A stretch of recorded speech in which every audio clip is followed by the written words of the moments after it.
Hello there, this is Cookies, and I pulled up just a random turn just so there's some stuff in the background, but I kind of wanted to go over some of my thoughts about this particular game, and let's see. And I just wanted to preface it with the caveat that I'm wrapping up my very first year of multiplayer Dominions. Um, I did have a tremendous amount of single player experience coming into that year. So I've been playing since, oh gosh, maybe like 2015 ish or something. I forget. At some point on Dominions 4. And I I want to say sometime during that is when I also found Lucid's channel.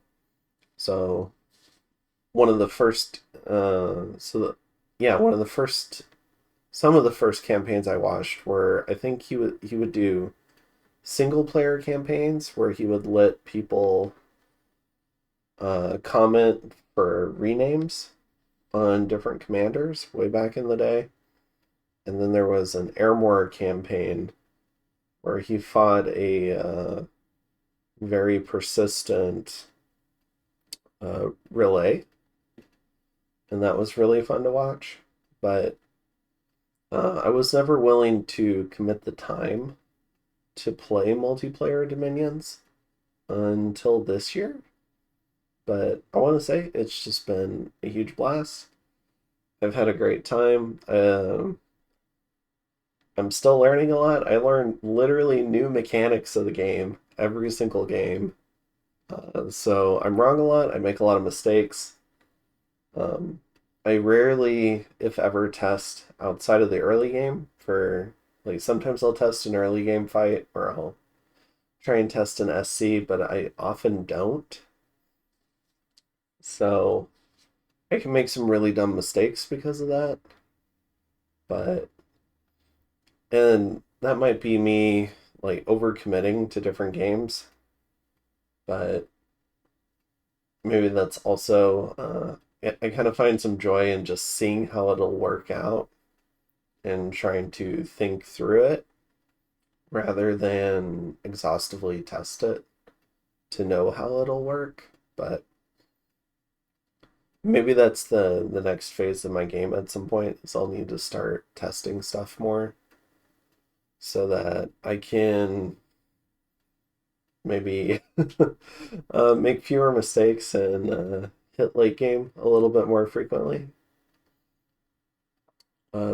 In terms of this particular game, this one was interesting because it was another one that I subbed into, and I think I've subbed into 5 or 6 games now, and so it's actually becoming an issue for me. I think when I go to start a new game fresh from turn one, is that I have more experience playing the game than I do actually theory crafting the game.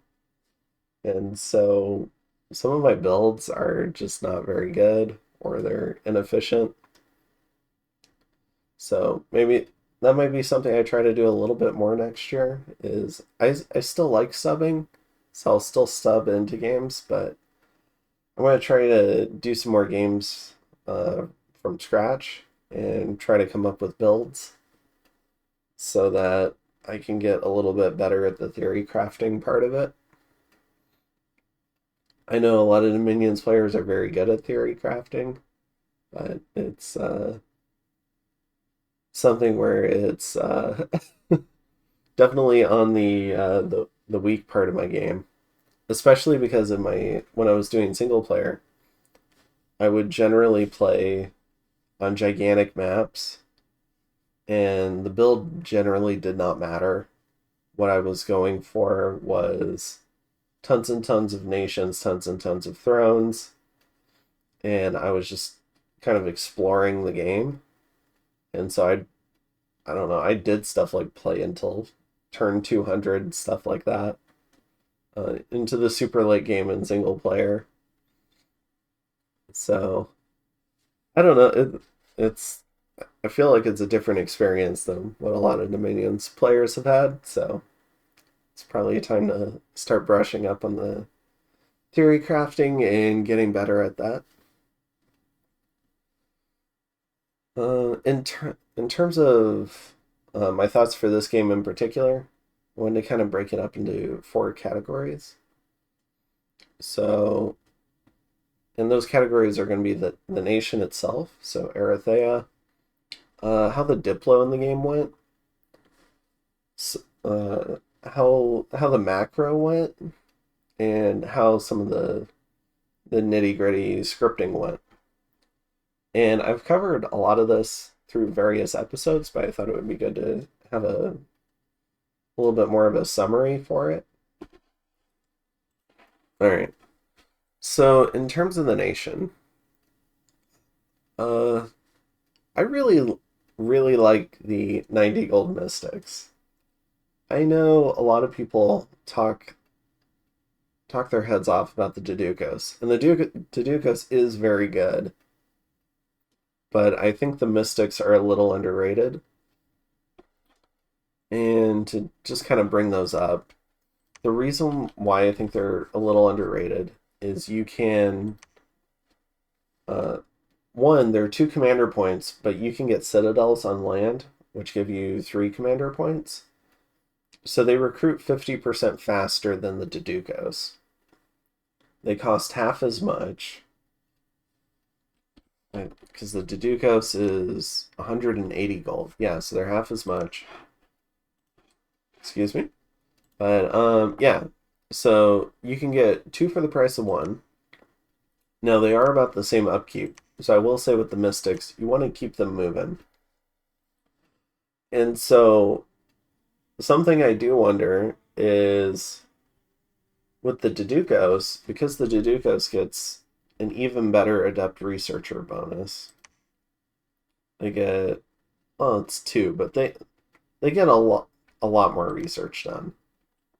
Is it wouldn't surprise me if it might be a good idea to, when you get in a war or when you're preparing for a war, like a nap's counting down, you just spam out tons and tons of mystics, and those can become really decent primary combat mages.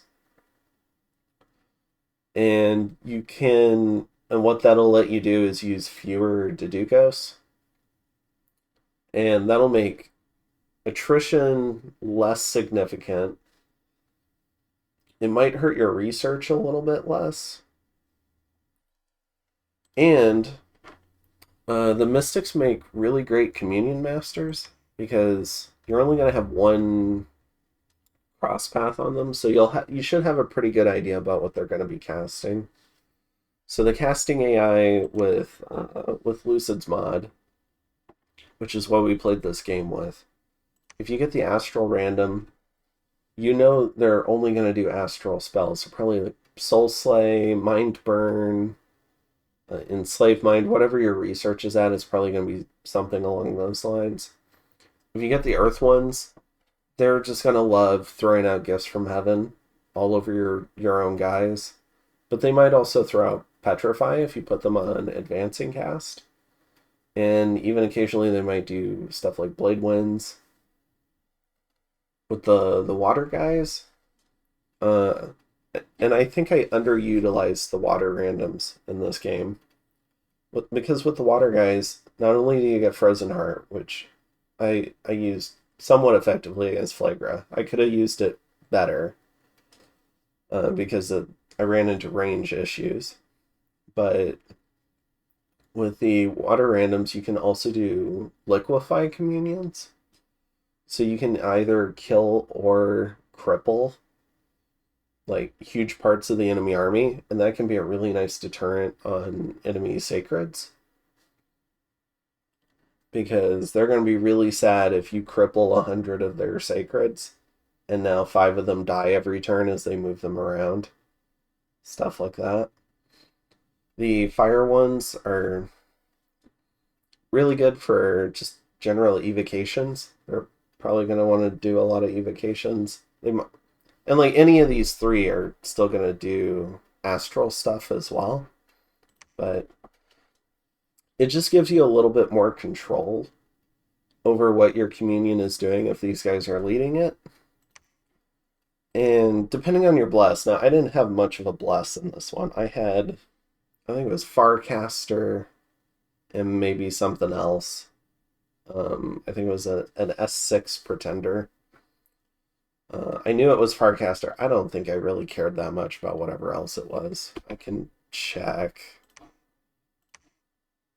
Okay, a little bit of magic resistance. This was from a throne. Yeah, so maybe just one MR. What? Yeah, kind of like whatever. But yeah, so I really like these mystics. They make good masters. They can really help you turn the communion in terms of what you want it to be doing for a particular battle. And if you're worried that your opponent is going to adapt to that, say you run out a bunch of these water randoms and you're using those as your masters, and then you're worried that your opponent's going to paint a bunch of cold resist or maybe like deploy stuff to just like eat liquefy spam, like little cheap summons like bugs and stuff. You can always just take them and put them in the slave roll, and yeah, your communion will run hotter, but you can get all the variety of a Dedukos, where you get 5 paths and they can, the mage can figure out what it wants to do. And your Dedukos is still your power mage. Like, don't get me wrong, it's still going to be your main go-to mage. But I just think the mystics are a little bit undersold. I think there's a lot of value in those mystics. And then with the Dedukos, you end up with these different paths. And your most common 2 paths are going to be your Fire 2s and your Astral 2s. And Fire 2 is really good, but against this particular Satis Plus, it was really good at getting my mages killed, because they would do all sorts of Pillar of Fire and other stuff. And maybe I could have done more Fire Elemental spam, but Elemental spam can be pretty easily baited too. And then it incentivizes you to put your buffs a lot later, so that you can cover all the new summons. So, but it's nice, but I'm not sure if I always want to be paying to have guaranteed Fire 1 on my Dedukos, when I could be paying for guaranteed Astral 1 on the Mystic. Now the Air 2s are really nice because that's your magic phase option. The Earth 2s are really nice because, and even just the Earth random itself, because now your mage can actually buff itself in a meaningful way.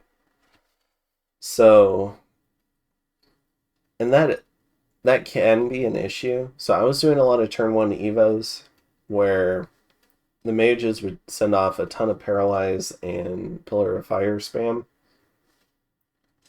And it would have been really easy for Satis to throw out 30 to 50 of his snakes and put a Bone Grinding caster behind that, as we've seen in the finals.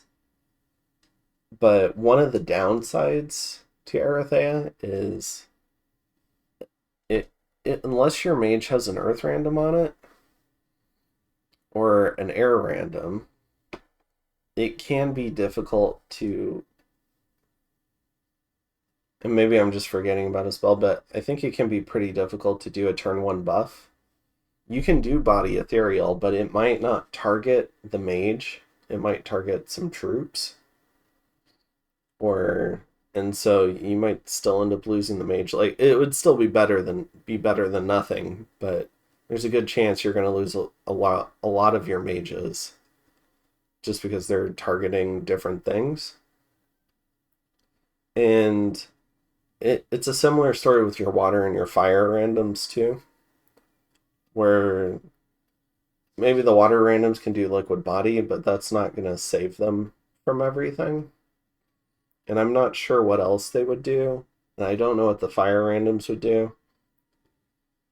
So it seems like you a lot of the time you would just end up hoping that your mage has air and astral on it, so that you could try body ethereal or mist form. And with mist form, if it's just air one, you're gonna have to use a gem to get off that mist form. Otherwise, you're gonna have to get in the communion first. And if you want to do a turn zero communion, you're gonna have to forge a bunch of crystal gear, and that means you're just using a ton of pearls just to try and protect your mages turn zero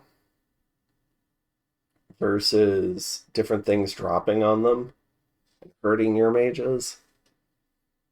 And say you want to roll out 20 mages, even if you're using hammers, which I wasn't able to for a good chunk of the game because my earth income was so bad, and it got worse after the coalition. I think I had at one point, right before the counteroffensive into Flagra, I think I had two earth income. Yeah. So it can definitely be something that can hold you back in terms of protecting your mages. It can be pretty hard. Maybe you have to craft armors and items, but turn zero communions are very expensive. So even with a hammer, you're talking 4 pearls per thing that you want to put an item on. And every time you use a pearl or a water gem, you're delaying your late game, which also feels bad. So anyways, that's kind of my thinking on that. Is the Jadukos are so expensive and their upkeep is so small. It makes me think that maybe like a good army composition is as few Jadukos as you can get away with, and then just a bunch of cheap mystics where you don't necessarily care as much if they die, because you'd have to, because you could lose 20 Jadukos, and that'd be 20 times 180, which is, was that like 3,600 gold? I can check really quick. Be right back.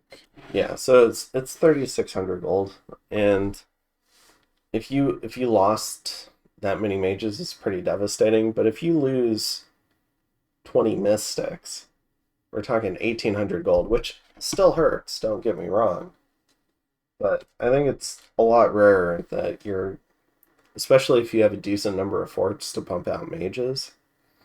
I think it's going to be a lot rarer that ends up being debilitating. It might be the case where you try to adapt however best you can, and you just send another army, or you send more than one army to begin with. So that's some of my thoughts on that, where it's losing to Dukos really feels bad, but losing Mystics doesn't.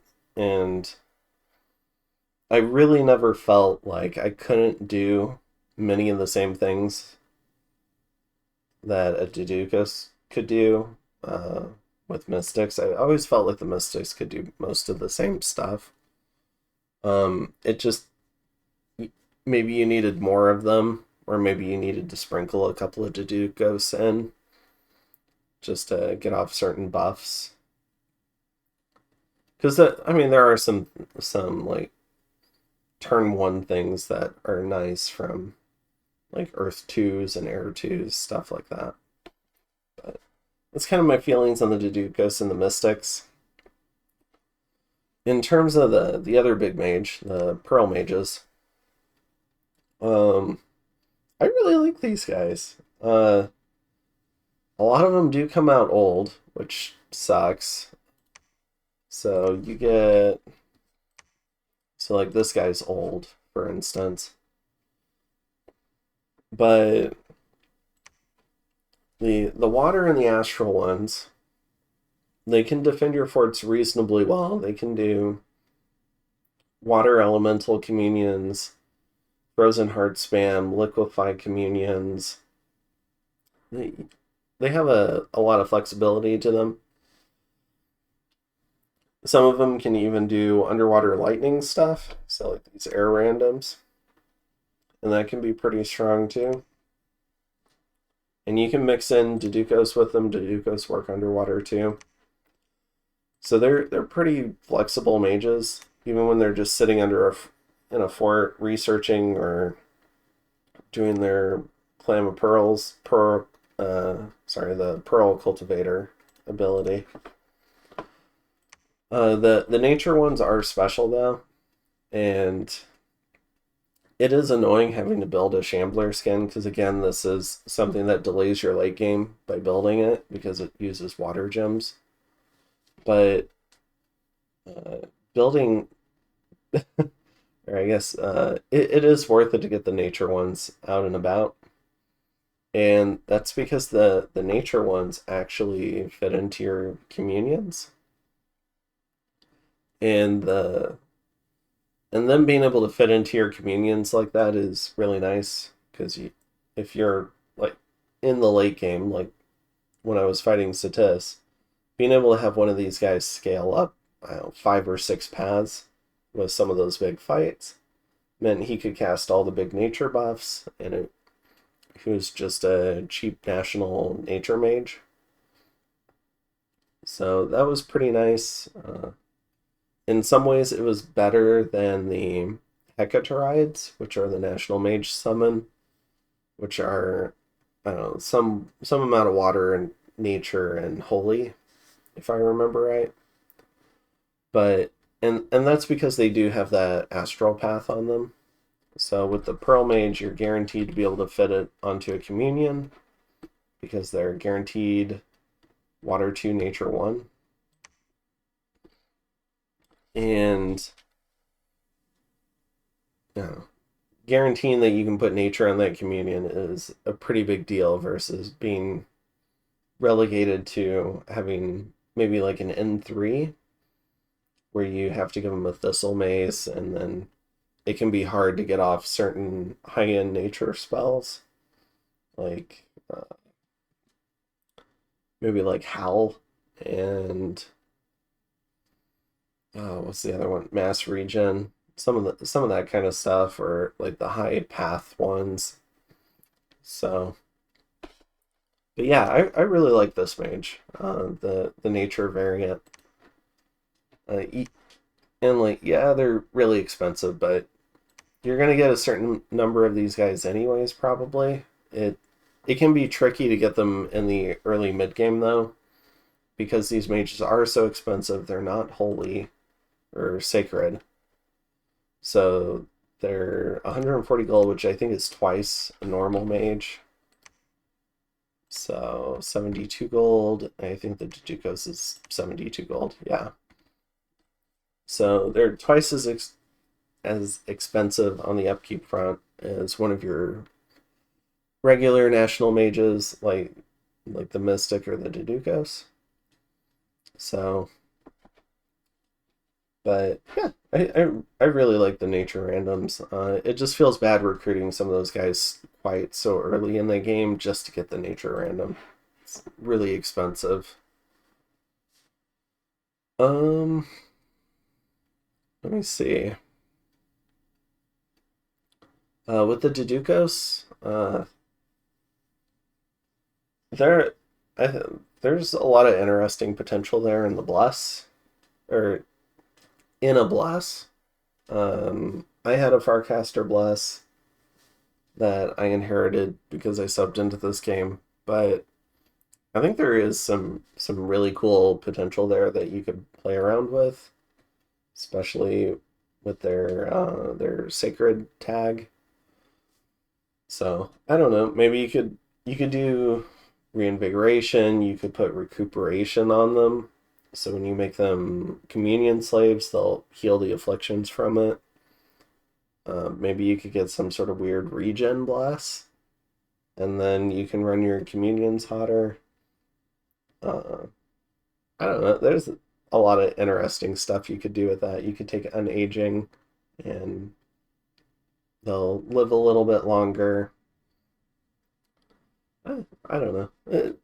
There's a lot of interesting stuff. I like Farcaster. It's a good bless, but maybe there's some more that could have been done with that. But the original build that I was inheriting, it looked like it was an awake researcher.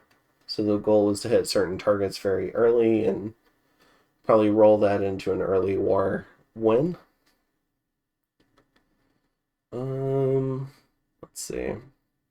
In terms of the troops, I like the troops. The hoplites performed pretty well, I thought, in terms of just blocking stuff. And sometimes they would kill stuff, which was great. But just sitting around blocking, they're really expensive on the resources.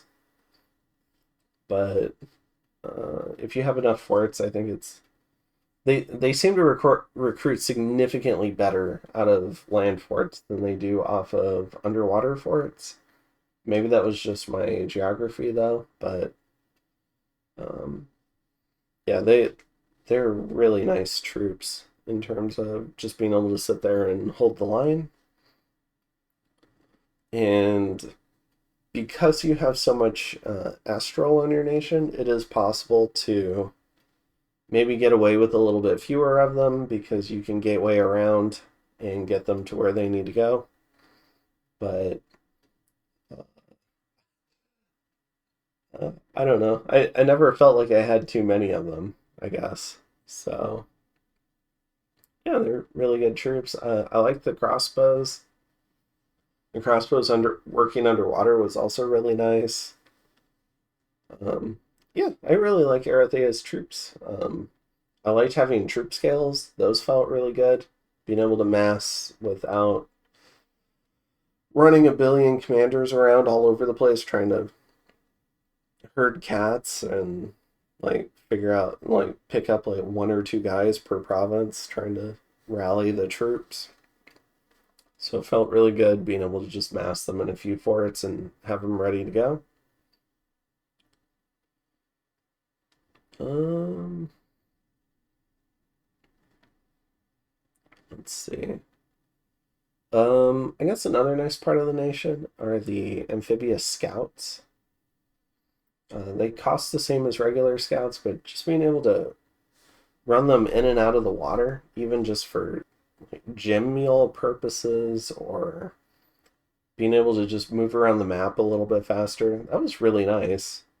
A lot of land nations don't like patrolling their underwater ponds, so you can stick a scout in an underwater pond as a way to see how the flags are moving around that pond, so you can tell who's winning or losing wars pretty, like really safely without risking your scout.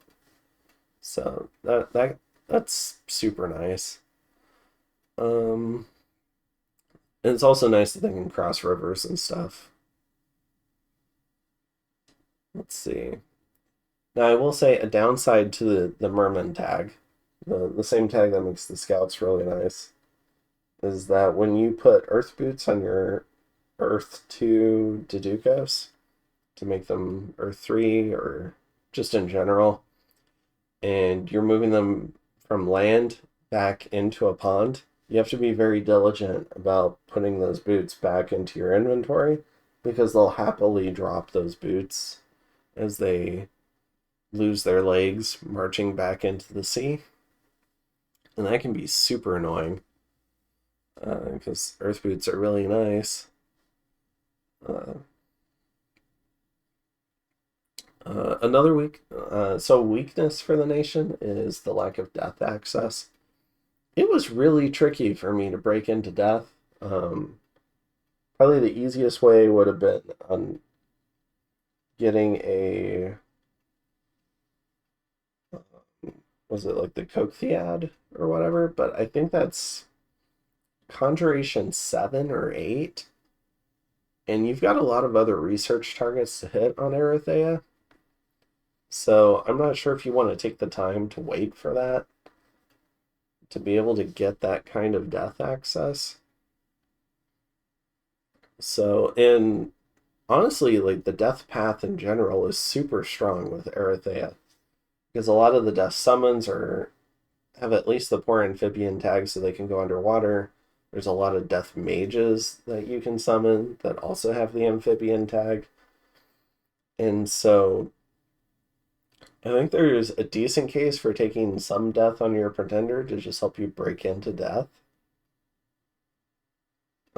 and be able to have some access to that. So you can do some site searching, try to get the income rolling and break into it properly by the time you get to the like maybe the mid game.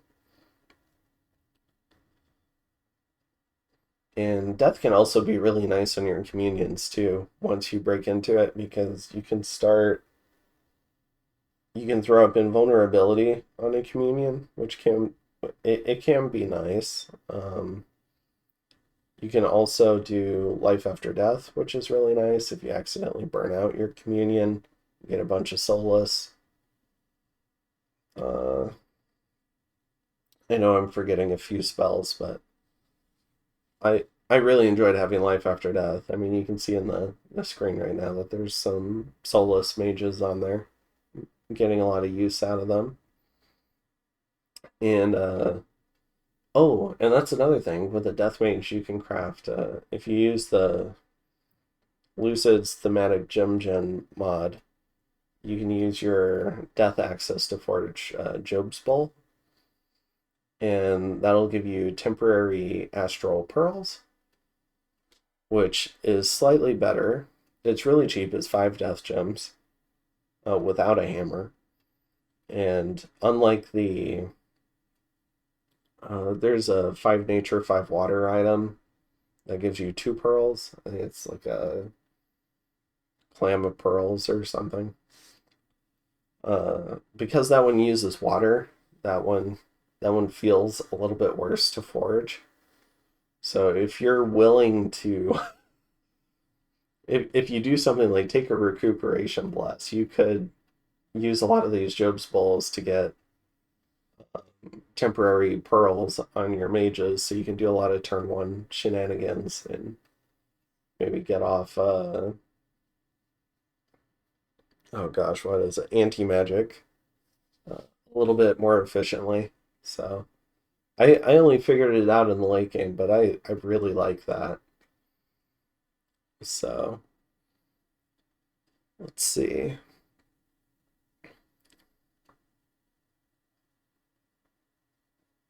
Yeah, so another one, it's a little bit of a downside of Erythea, is that in the mid game, uh, you want to deploy a lot of mages with your troops and go use that communion and go kill someone. Because, like, the early mid game, you can probably just do flaming arrows and maybe get away with like 2 or 3 mages. But later on, you're really going to be wanting probably like 20 to 30 in an army to be able to do all the things. And it's it feels really bad on the research because they're such good researchers. And so it can be it can definitely be pretty hard to balance sending out 20 to 30 mages with an army without severely affecting your research, at least until you get construction 6. So there is some argument for picking up lanterns reasonably early so that you can shift lanterns around and you won't feel as bad about sending out 20 to 30 mages then with the army because your other I don't know 30 to 60 mages are just being a lot more efficient. So I guess that's something to say about that. I think it makes a good early mid game target to get to construction 6. Uh, Even if there's better other spells, just being able to keep your research moving and go get those other better spells while still being able to expand, I think is really important. and it'll give you a lot more flexibility in terms of how hard you can press opponents. Let's see. Another kind of interesting thing is the Soldiers of the Setting Sun. So when I first joined this game, it was clear that the previous player really liked this unit. They were recruiting a ton of them. When I subbed in, I got to watch a bunch of them die. They are really expensive. 30 gold each. For the price of 3 of them, you can get a Mystic. A Mystic can research. They are your recruitable magic weapon, but they don't do that much damage. So it's not the best magic weapon. So it can be, I think they're very situational. So if you really need that magic weapon, because you can clear a lot of Fog Warrior stuff, like your Deducos are all fire astral. You're an evocation nation. And you have tons of water fire cross paths, like all sorts of nasty stuff. Fire air cross paths. So you're an evocation nation, so you have a lot of ways to clear Fog Warriors without magic weapons. And so I think these guys are pretty situational. Where they started to shine for me was deeper in the late game. They have 14 MR and they still have 18 protection. And that can be honestly really nice in the late game. Because you can slap anti-magic on them. Now you have an MR18 national recruit, which is pretty nice.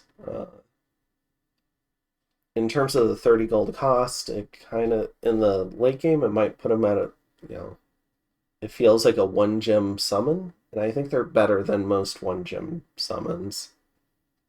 So I think they're a good troop. It can be hard to recruit them and still recruit mages in the early game and in the mid game. So maybe it's something where you recruit them in the early game if you need them, and then maybe you don't recruit quite so many of them, and then in the late game you turn that recruitment back on. And it's more for their nice MR. They can still hold the line. They're 18 protection. But them getting flames from the sky does feel kind of shitty. But they have roles they can serve. And I think they fit that quality chaff role reasonably well. So I just wanted to give them some props. And they are amphibians. So during peacetime, you can hide them underwater, and they're not going to get hit by flames from the sky or murdering winter. And if you need to put them on land, you can dome it. So it's not quite so bad. And you can take precautions when you're moving them out in like the late mid game or the late game. So maybe they would have made a good rating option for me, although they're kind of expensive for that, and they do like having a lot of buffs. So, but yeah, I mean, it's another option. It's nice to have. So, but I would just say be somewhat careful. I wouldn't necessarily recruit these guys all the time. Because for the same price as one of them, you can get like 2.5 of these guys. And they die to flames from the sky just as well. They hold the line just as well. They just have 2 less MR and a little bit less damage. And it's not a magic weapon. So, situational.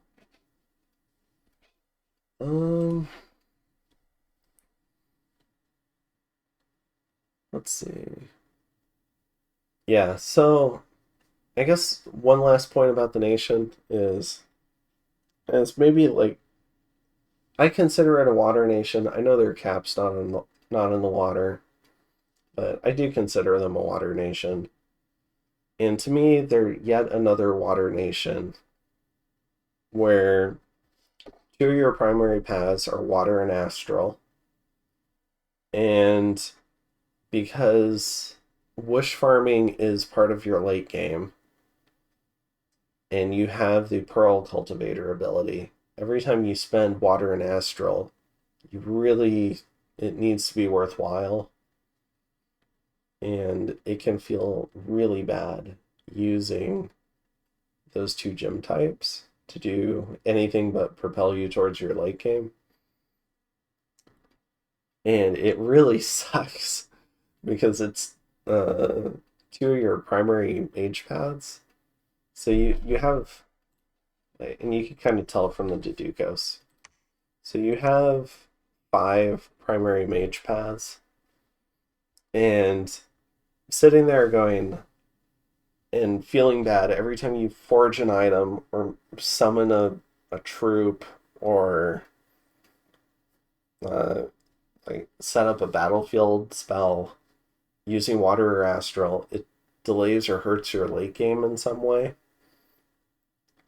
And then, but those are your two primary paths, and astral is literally on all of your mages.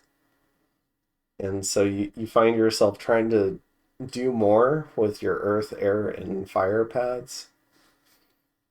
And that just really sucks from like a design perspective, at least for this nation where it's and you find that with like the Pelagia line. You can see that with some of the other water nations where they want to do all this whooshing stuff. And at least those nations don't feel bad about spending their water gems, but man, it can feel bad even doing like a water elemental communion on Erytheia. You if you spend 20 water gems in a fight, that's 20 water gems that could have gone towards setting up a whoosh caster, getting you to your late game. So and that's why I was talking more about liquefied communions than water elemental communions. But at the same time,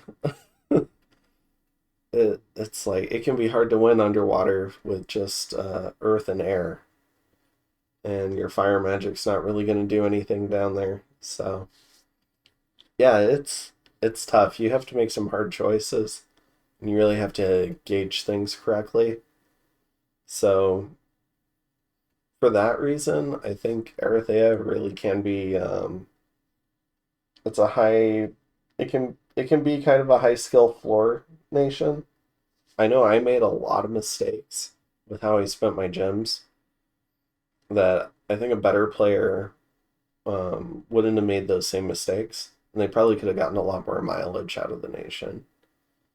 So it's probably not a very new player friendly nation for that reason. Even though you're underwater, you can definitely end up in the trap of just not of ending up underwater and just not going anywhere because you don't want to spend your water, you don't want to spend your astral.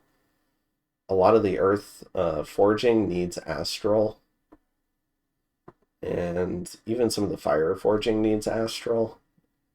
And so you end up trying to win fights on just air, fire, and earth, and that just gets really hard the later in the game you go, especially when you need to start painting all these astral buffs along with astral battlefield enchantments and spells like master and slave and stuff like that is 8 pearls. So yeah, it's a tough balance, and I think it's a big drawback to how a lot of the underwater stuff is designed, where the late game is tied to the battle magic paths so consistently. So the same paths that you want to get all your summons with, do all your fighting with, and do all your forging with are the same paths that your your late game globals rely on. So let's see. Um, yeah, so I think that's everything that I had noted down for the nation. And maybe I'm forgetting some stuff, but hopefully I'm not. So I'm going to move on to the Diplo part for this particular game. And I just want to say, I thought it was one of the better parts of my game for this particular game. Uh, I, I thought all the players were reasonable for the most part. I was I thought I that peace deal with Ulm was tough. Oh God, I wanted to say no to that. But like I definitely understand the TNG position in the finals. But I do think that so like it kind of knocked it definitely I would say knocked me out of contention, but it did allow me to survive. And then I was able to win the war with Flagra, and I was able to navigate out of future 2v1 coalitions from Arco and Ulm by doing that 50-50 deal with Arco. And originally he just wanted he gave me an option where it was either the 50-50 Wish Farm deal where we used the alt site in my pearl clamming. I didn't know where the alt site was at that time. Or it was um I think I do pearl clamming for him and I get to keep 20% of the profits. I think that was the deal. And I was still kind of mentally scarred from the coalition at that point, and so I saw the 50-50 deal as a way to prevent future coalitions on me. And so I took the 50-50 deal. So I was pretty happy about that, being able to break up that future coalition stuff, especially because I was having some weird diplo with Calum, where I after the coalition I really wanted to pair up with Calum and kill Arco, and they said no, and then they shopped my deal with Arco, and then I Arco was able to do that 50-50 deal with me, and we ended up agreeing on that. So and after that, then I was also able to move on from the Flagra War and go invade Raga because they were still heroically surviving somehow the Bogarus and Pan Wars. So I thought I did pretty well there. Um, in terms of some of the mistakes, I think maybe we could have included Ulm on the Nexus cast. I don't think I was involved in those negotiations. I tried looking through the Discord history, but I didn't see a whole lot there. So maybe that was something where maybe we needed Arco to try and negotiate that and bring them in, or maybe I should have tried to be more active. I know there was a couple of points where Satis offered a Nexus split. Um, in retrospect, like that was really intriguing at the time, but in retrospect, that might have just made him win faster. Um, and but yeah, maybe just finding some way to bring Ulm on side because I think we needed that 3v1. That was probably the if we were gonna try and beat Satis, that was the time. And it honestly it might have been too late even then. It might have needed to be sooner. Um, but that's with hindsight. At the time, I if I had a Wishcaster, I would have done the Nexus split. If I could have come up with the gems for it as well. Yeah, I definitely yeah, I know I would have done it. Um, it would have been better if Satis could have cast it, but he probably would have wanted me to cast it, and it would have ended my nap with Ulm. But if Satis was willing to save me there from Ulm and we 2v1'd Ulm, then that that could have been a whole different path of events. Um, and maybe that ends up with Ulm and Man doing a 2v1 on Satis. I don't know. I'm not sure if I get invaded in that path either. Because if I'm still doing the whoosh thing with Arco, maybe I could have scaled more whoosh casters on Arco's alt site. Like build that partnership deeper, and maybe he would have turned a blind eye to Nexus. I don't know. I'm not sure what Arco would have done there. Maybe he would have tried to kill me for it. I don't know. But and and then the other kind of like diplomatic turning point was when the 2v2 became clear. I thought this was a good point from Satis because I was talking to them about maybe what I could have done different. And I think he made a good point when it became clear that it was position 1 and position 2 were fighting position 3 and position 4 in a 2v2. As position 4, I need to dip out of that alliance and join position 1 and position 2 and just get what I can from position 3. Even if it's not the ideal case of 2 through 4 coalitioning position 1, I just need to keep improving my position.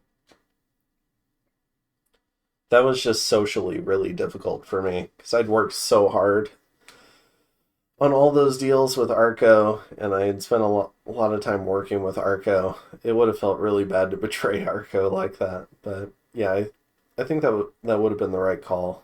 So, so maybe that's something for the future. And I'm not entirely sure if that would have made a difference in this particular game. Maybe Sitis could have won the 3v1. Given the immense scaling that was happening.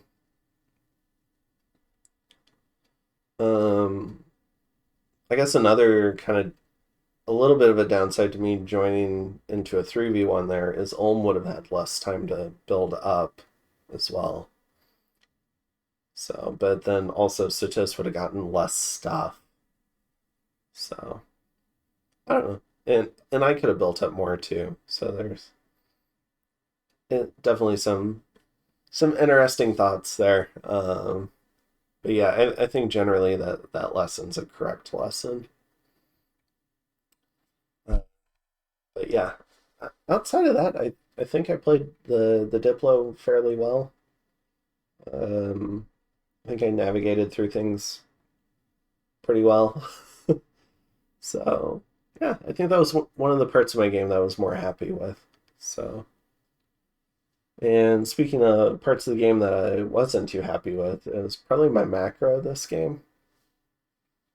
Um, I will say subbing into this in the kind of like the early mid game, uh, I knew nothing about this nation. I think Lucid was the game host, and I was talking to Lucid about it, and I was like, all right, let me read the nation description and figure out what's going on in here. I was like, fine, I'll run around and do stuff in this. And didn't really have a plan for the mid game. I knew my late game plan was Whoosh because I had that's all my pretender could set up for. And I knew it wasn't death stuff because I had no death access. And it wasn't blood stuff. I had no blood access. So yeah, it was just Whoosh. And I knew about the Pearl, or I found out about the Pearl Cultivator stuff. And then after I agreed to join it, I think I went and watched, like, there were a few national reviews, but I think I only watched one of them, and it might have been something Zan did. I forget. Um, but yeah, my macro this game was not great. When it came to kind of, well, when it came to that peace deal with Calum. Oh, I guess that's a piece of the Diplo I wasn't super happy with. I think Arco and I should have killed Calum with Patala. I do think that peace deal was a mistake, and the reason why, in hindsight, was because Calum expanded over this part of Patala, and then all of that became Satis. And so I think if we'd also killed Calum, it would have been easier to, like, Patala would have been stronger. I, depending on my attrition, I might have been okay. Arco would have been stronger. Satis wouldn't have been as strong, and maybe we could have formed a stronger coalition on Satis.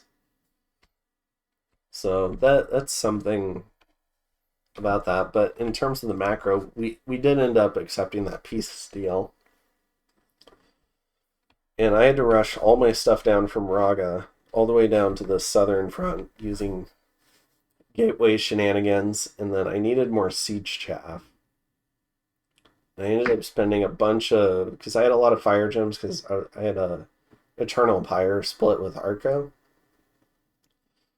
But I ended up spending a ton of fire gems on Terracotta Warriors because they're poor amphibians, so they can actually cross this stupid river that existed, but that separated my north half from my south half, which, while making it hard to invade me, also kind of made my logistics a pain sometimes. So I did a combo of Eagles, Draconians, the Call of the Winds, just to get the bird commanders, and the birds are decent at sieging too. Terracotta Warriors and Vine Ogres. But I just got all of that stuff going too late. I should have been doing it the whole time my army was walking down from Raga, but for some reason I waited until they were already here, and so the stuff showed up 2 or 3 turns later than it should have. And if I'd finished all this stuff 2 or 3 turns sooner, I probably could have meaningfully intervened with the man war that Satis and Ulm did on man. And I think that would have made a pretty big difference. And that's aside from the Diplo decision to do that peace deal. So yeah, I was very slow on siege chaff. I think when I first subbed in, I spent too many of my water gems on getting access to nature mages. I think I did two naiads and 2 hecatorides, and I probably only needed 1, maybe 2 of those, like, combined, rather than 4. And that could have been another 70 water gems I could have used for scaling a Wishcaster to maybe do a Nexus split with, I don't know, Satis or Arco or whoever. So I spent a lot of gems, I think, on elementals and just different spells. I could have been a lot more efficient there. I want to say I also alchemized too many gems in this campaign. I alchemized a lot of gems to help set up the deal with Arco, but I think that paid off. But I also alchemized a ton of gems to set up my own Wishcaster, and that definitely did not pay off. So maybe the net cost for that Wishcaster was maybe, like, I don't know, 400 or 500 gems rather than the normal 300, because I was trying to rush it. And that's just way, way too many. That's way too long of a payback. So, and I was doing that to try and get diplomatic flexibility, but maybe that was kind of like a trap. I don't know. Maybe Arco had bought me in too hard. I don't know. Maybe it wasn't possible to really free myself from Arco. But yeah, that 95 gems a turn was really nice, but man, I wasted a lot of those gems alchemizing. And I probably could have had a lot of quality, uh, like kind of like army casters for that. Like maybe more could have had more trolls, which are nice high MR with regen, so they'd probably fight the snakes fairly well with buffs at least. Could have had more trolls. Could have had more of the troll royalty for casting big buffs. Maybe I could have done.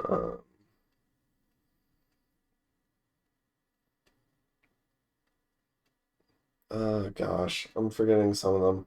More vine ogres. That would have been nice. Or vine ivy kings. Yeah, not vine ogres. Ivy kings. Just different stuff like that. Broken into immortals a little bit harder, like on the nature side. Maybe a worm mage. Although I'm kind of not a fan of worm mages on the strategic map. Sometimes they can be hard to keep alive unless you gear them.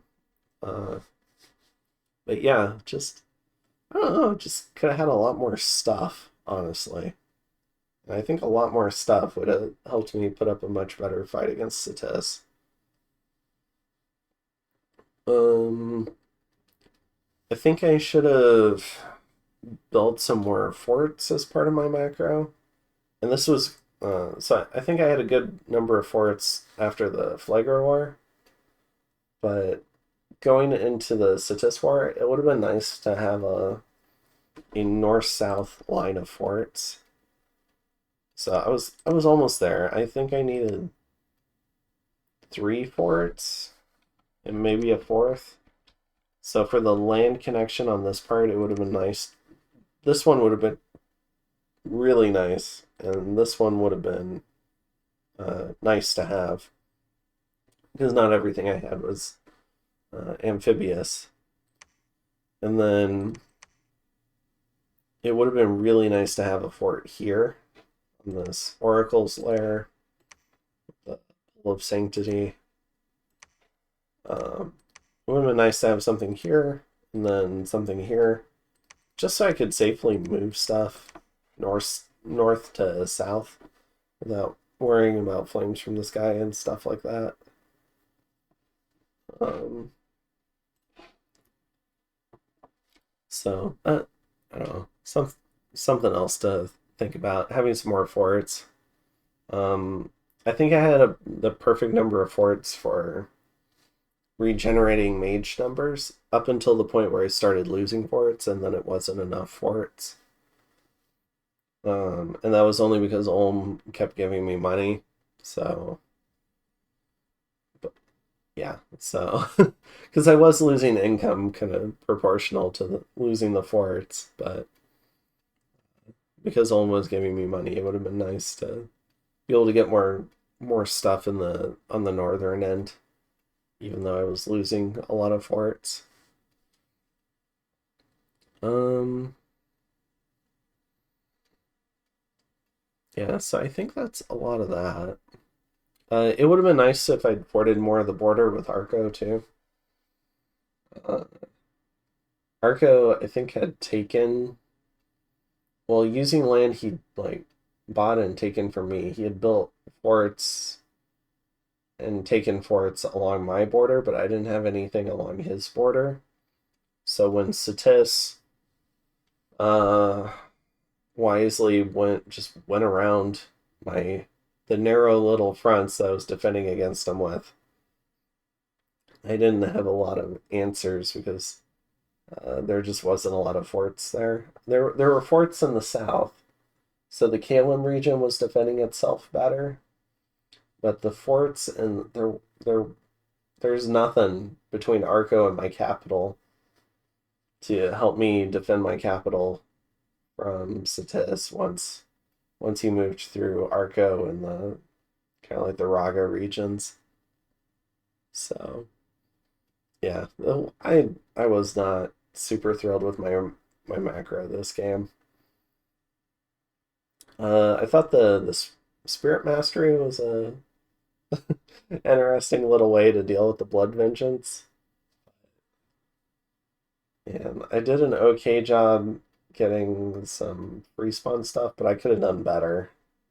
like more draconians, more wolves even, or just more garbage to kind of put in front of Satis.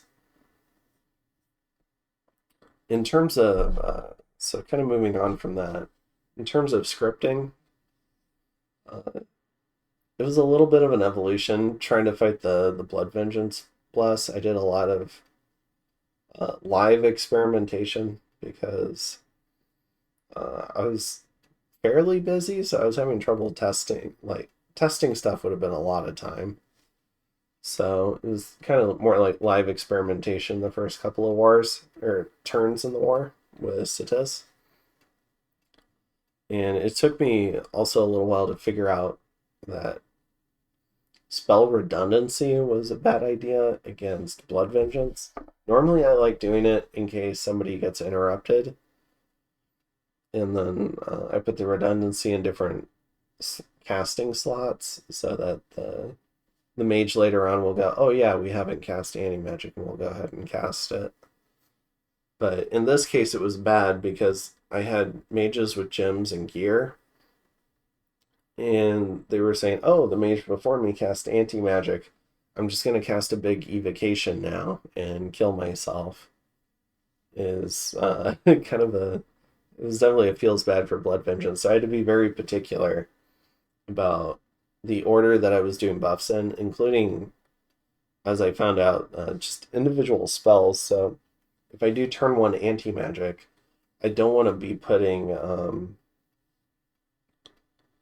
not turn one. If I do like a turn one Will of the Fates, I don't want to be putting personal luck in the script to where it would get cast after Will of the Fates, because then they're going to do an evocation and kill themselves.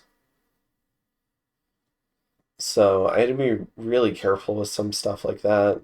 Resist magic and anti magic was another combo. Gosh, and there were a few other combos I noticed, but it was really tricky getting my mages not to do big evocations and kill themselves, especially on resistance spells. Like I'm sure I had a bunch of Firefin casters kill themselves because somebody like a nature mage on the communion did elemental fortitude and got that off before them, stuff like that. Um, One of the spells that was surprisingly good that I liked was the Gifts from Heaven spam, and it would trigger Blood Vengeance sometimes, but for whatever reason, it didn't seem to trigger it that much, and it would kill up to 3 tiles of snakes, which was also really nice because it took the region part of their bless out of the equation, and it was only the one Blood Vengeance check, and I could set up every dumb little earth mystic that I ever recruited could do that spell in a communion. So it was very easily spammable. So that was one that I really liked. Um, Enslaved Mind was okay. Uh, Everything on my roster has Astral, so I ended up putting it all over the scripts, and it got cast a lot. But Enslaved Mind going into 20 MR, that's that's a lot of spell slots trying to punch through 20 MR. So it wasn't very effective. Probably would have been good to try and find something else that could have also worked, but that was one of the best things I found. And it had the dual feature of also giving me my highest quality troop, which was kind of annoying that my best troops were troops I stole from Sitis, but sometimes it be that way. And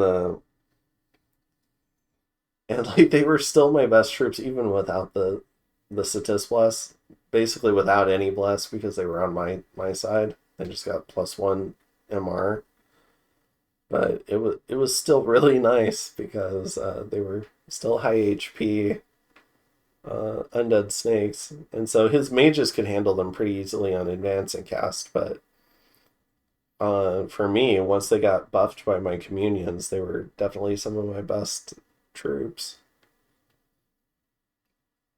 Um, in terms of turn one evocations, man, I did a lot of Pillars of Fire, and that's because Deducos can just do that because they're all fire astral.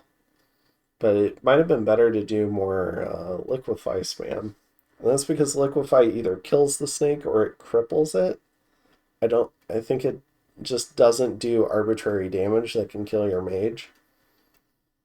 So that might have been really nice. And that might have been something where I could have done a like an initial engagement, uh like maybe I attack with that and I can cripple tons and tons of snakes, and then maybe they try to move and they die from the march or something. I'm not I'm not sure if undead die from the cripple affliction when they march, but maybe I could have killed some of them that way. I never really tested that. I think it would be I would have had to ask Satis if it worked like that. So that would have been kind of awkward. He would have had an incentive to lie to me. But yeah, I was wondering about that. Um, in the mid game, for the mid game scripting, especially against Flagra and Raga, the anti SC stuff felt really good. The advancing cast, Petrify and Frozen Heart, and then the Soul Slay in the back. Gosh, that was. I felt like I deleted Flagra the Nation with Soul Slay and Petrify. So that felt really good. It didn't require gems, which was also really nice. Outside of just a couple of setup spells. Although I do remember doing a number, having a lot of S2s do Power the Spheres and then go straight into Soul Slay. Let's see. Some of my bad scripting. Most of my absolute worst scripting was in the Kalem area, and right as I was trying to siege down those forts and take forts from Kalem after during and after his throne rush. Gosh, my scripting was so bad in this region. I lost the army on this fort, and this was a really big deal because I had no indie nature access, and this would have given me indie nature 2 stealthy access. So any given raid with a group of hoplites, which is what I really wanted to do. I wanted to do a group of hoplites and just put mass protection on it and let them fight. Like maybe mass protection and anti-magic. But yeah, this was my only potential indie nature mage access, and I bungled that fight. Didn't realize I would need to send more stuff. And then let's see. It took me way too long to take this fort. I think I bungled my first invasion on this fort, lost a ton of chaff. So yeah, and that probably affected me being able to take this fort. If I would have owned this fort originally instead of Kalem, I think it would have been a lot harder for Satis to push into this region and distract me the way he did from Kalem itself. I think I would have been able to defend this region a lot easier. And then Satis getting into this fort was just a complete pain in the ass. So, oh, and shout out to Hesperides. I love Hesperides as a mage. The Astral 3, the turn 1 Fire 3, Astral 3 stuff, getting nature on the Communion again without needing this. Although I had this on my Hesperides so they could go underwater because they're not amphibians. And then you just put like a ring of fire on them, and they'll have tons and tons of fire resist. Yeah, Hesperides are great. Love Hesperides, but shout out to them. I forgot to talk about them earlier. But yeah, just really bungled some. I was really happy with my scripting against, generally happy against Flagra and Raga. I did make some mistakes in the counter rating game against Flagra, like um, like the Frozen Heart guys just sitting way behind the PD because they had a full script and it should have just been something like Liquid Body Advance and Cast, and that was it. So yeah, just a little bit of poor scripting there, but generally I thought it was decent. Um, Aside from the mage not doing the movement patrol for the Foul Vapors play, screwed that up. Yeah, but yeah, my scripting definitely got a lot worse against Caleb, and then my rating scripting was terrible against Satis. I lost so many mages trying to do elemental spam to like birds and wolves. Yeah, it was pretty bad, but I think towards the end there, I think it was starting to sharpen up again. So, but yeah, there definitely could have had some better scripting, but I don't think it was the worst part of my game. I think my macro was the worst part of my game. My scripting was probably okay, and then the best part of my game in this particular game was probably my Diplo. Let's see. Yeah, and then another thing on the scripting front is I probably could have made better use of Earthquake, Wrathful Skies, and Firestorm traps, or even fatigue plays. With since I do have the fire and the water access, so probably could have been some stuff there. But I did try it. Did finally try the Earthquake trap on Satis, and the snakes just did not give a shit. But I don't think I ever. And I tried a Firestorm trap too. That was that Tartarian. He happened to cast Army of Gold that turn rather than Army of Lead. And then, because he had the Golem in that army. And then, yeah, I don't think I ever really did Wrathful Skies. So, yeah. But yeah, overall, definitely learned a lot this game. Definitely had a lot of fun this game. Everyone in this game was fun to play with. I think that's why this particular game, I think, is uh, probably my favorite game that I've played in so far. And just because of all the people in it.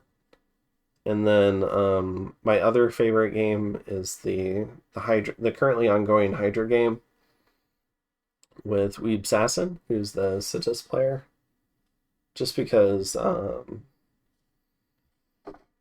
don't know, like I really love the Hydra format. Being able to talk to someone about your turns just makes it so much better.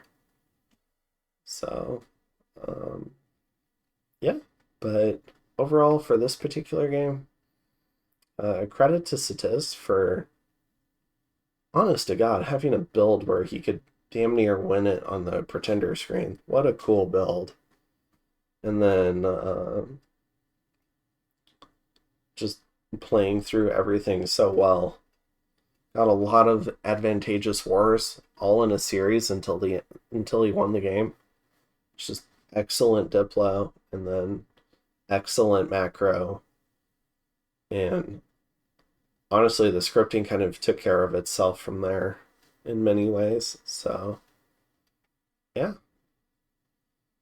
So even if I played significantly better in terms of choices and optimizations, I'm not sure if it would have changed the outcome. It might have just made a victory more costly. But yeah, this was a great game. I loved this game. Getting to play with all these guys was a lot of fun, and so I hope I'll get to play with them in the future.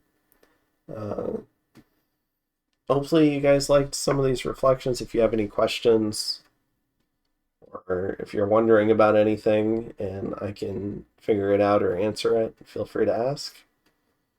And yeah, looking forward to Dominion 6, which should be in just like 2.5 weeks here. And wrapping up this final False Pretenders campaign and then jumping into all of that stuff. It should be a lot of fun. So I'll see you guys then, and good luck in the next one. Later.